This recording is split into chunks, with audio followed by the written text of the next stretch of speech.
Hi guys, welcome to the second part of vibrational rotational spectroscopy.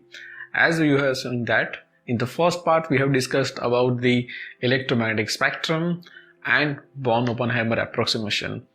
If you missed that video, just click on the I button and watch the complete video. In this second part of vibrational rotational spectroscopy, we are going to discuss about the microwave spectra, the types of molecule, or we can say the classification of molecules, and most important topic, that is a rigid rotor model. These three topics are going to bore you. I'm giving a warning you that, okay?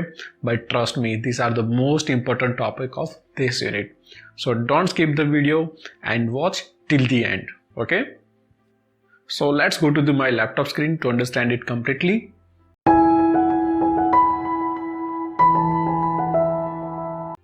So now we are in the screen of laptop. So as per the revision, we have seen that in the Born-Oppenheimer approximation, that total energy of any molecule is equal to what? E is equal to E rotational plus E vibrational and E electronic. So that's what Born-Oppenheimer approximation. So during the rotational motion, the direction of dipole is going to undergo through the change, and that change leads to the change in the what? Dipole moment. So at that time, the frequency of radiation and frequency of the molecular rotations are become same. At that time, the radiation is going to interact with the what? Molecular dipole, and that is what? Absorption of radiation is what? Rotational spectrum of the molecule. Now let's understand further. In the case of microwave rotational spectroscopy, these both names are the same, okay? If the molecule having a no dipole moment, they are considered as a microwave inactive.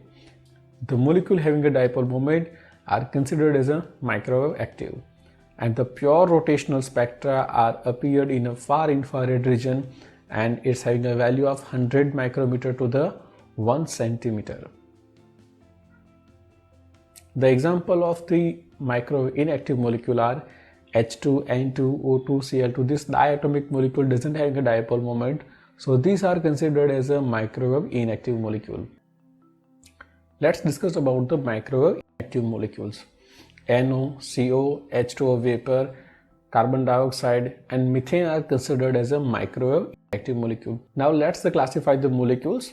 So the molecules in the microwave spectroscopy are classified on the basis of IA, IB and IC.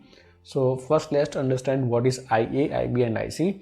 So this I is stand for the moment of inertia, okay?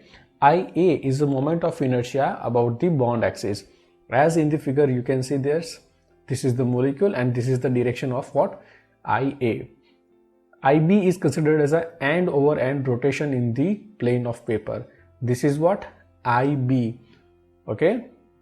And IC, it is an end over end rotation perpendicular, or we can say the right angles to the plane. So this is IC.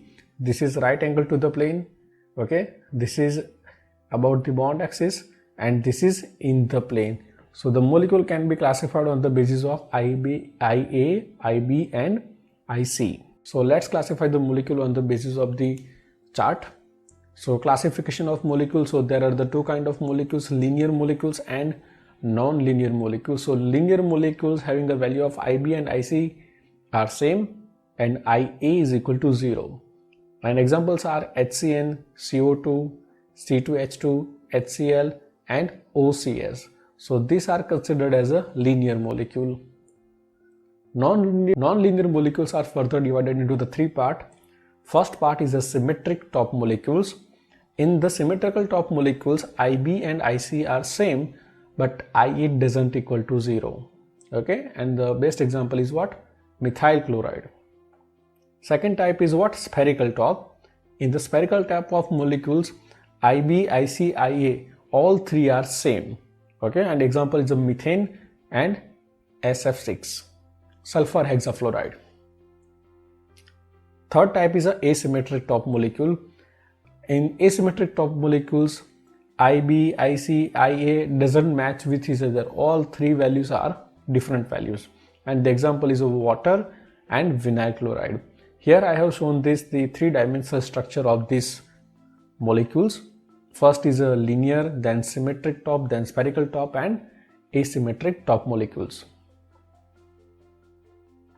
Now let's go to the most important topic, that is a rigid rotor model.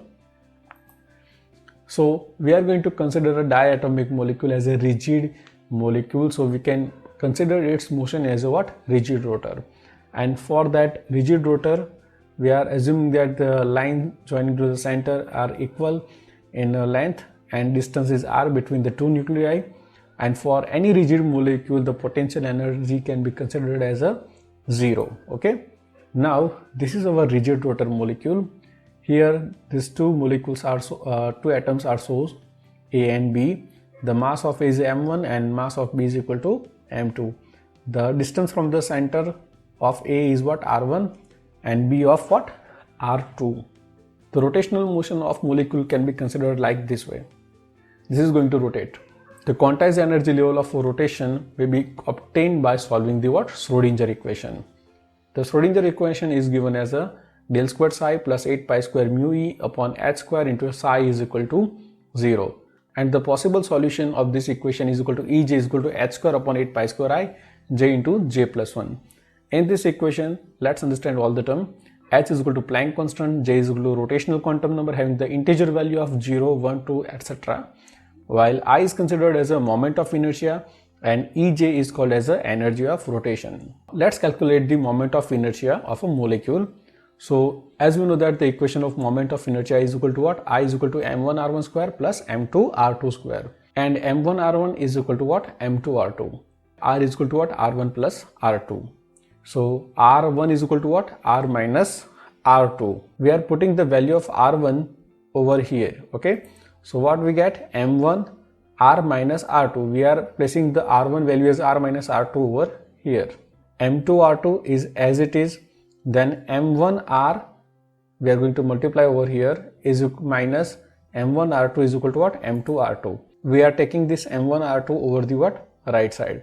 So we got the equation m1 r is equal to m2 r2 plus m1 r2. Then m1 r is equal to, what is the common over here? r2 is common. So remaining term is what? m2 plus m1 into r2. So finally we are getting the value of r2 is equal to what? m1 r upon m2 plus m1. We can also say that m1 plus m2. Same way we are going to find out the value of r1. Here we got the value of r2. Now we are going to find it for what? r1. And by same way we are getting the value of r1, that is equal to what? r1 is equal to m2r divided by m2 plus m1. So r1 is equal to what? m2r divided by m1 plus m2, and r2 is equal to m1r divided by m1 plus m2.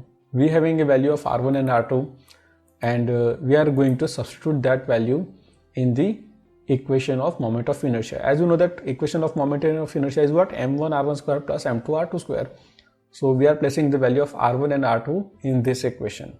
Okay, so simply multiply it over here. Okay, we are multiplying m2 over here, remaining term is as it is. The denominator of these two are same. Okay, so we can directly do the summation of these two, and we are getting the equation m1 m2 square plus m2 square r square plus m2 m1 square r square divided by m1 plus m2. Okay, now I is equal to what? m1 m2 is common, and we are again r2 square common over the right side. So here what? m1 m2 square and here m1 m2, so one m1 m2 is going to cancel out. So we are getting the value as of what? I is equal to m1 m2 into r square upon m1 plus m2. So this is the equation that we get. Now m1 m2 upon m1 plus m2 is considered as a mu. Mu is called reduced mass of molecule. Finally we got the equation I is equal to mu r square. This is the equation of molecules moment of inertia. Suppose there is a transition of rotational level of quantum number j prime to the higher quantum number j. Okay, so the energy difference can be considered as a delta Ej is equal to Ej minus Ej prime, as Ej is a higher level and Ej prime is a lower level.